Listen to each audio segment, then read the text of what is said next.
messieurs, bonsoir et bienvenue au flash de 18h sur la RTB. Les membres de la commission constitutionnelle conduits par le président de la commission, M. Alidou Ouedraogo, ont remis le projet de la future constitution du Burkina Faso au président du Faso ce matin. Après réception, le président a 8 jours pour faire des observations avant de renvoyer le document à la commission constitutionnelle. Le projet sera ensuite soumis à un référendum pour adoption, étape qui va par la suite ouvrir la voie à l'accession à la 5e République. Après la proclamation des résultats des épreuves du BEPC du bac session 2017, l'heure est au bilan dans la région des Hauts-Bassins. Il ressort de ce bilan que les résultats de ces deux examens sont en deçà des attentes. Pour cette année, la région enregistre 26% au BEPC et 35% au bac, des taux nettement inférieurs à ceux de l'année précédente. La 8e promotion des élèves sous-officiers d'actifs et la 4e promotion des élèves sous-officiers spécialisés viennent d'achever leur formation.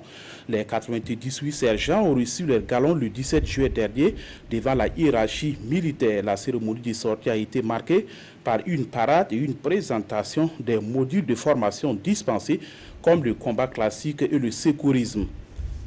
Le CIRDES, le Centre international de recherche et de développement sur l'élevage en zone humide, est en difficulté. Il fait face à un problème financier dû au fait que les pays membres ont du mal à honorer les cotisations et la dette accumulée s'élève à plus de 800 millions de francs CFA.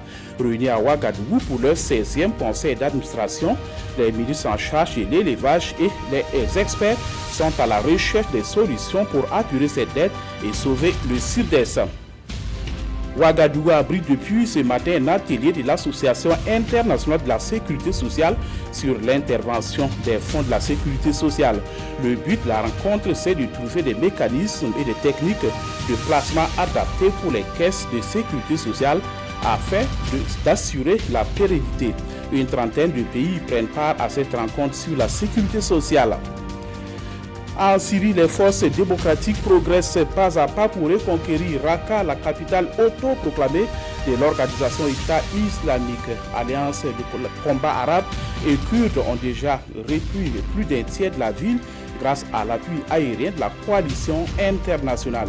De nombreux monuments ont été piégés par les djihadistes avant leur fuite et c'est ce qui complique le travail sur le terrain. Mais la coalition reste confiante quant à une prochaine reprise totale de la ville. Voilà, c'est l'essentiel de l'actualité sur la RTB. Merci de l'avoir suivi. Passez une excellente soirée en compagnie des programmes de la télévision du Burkina.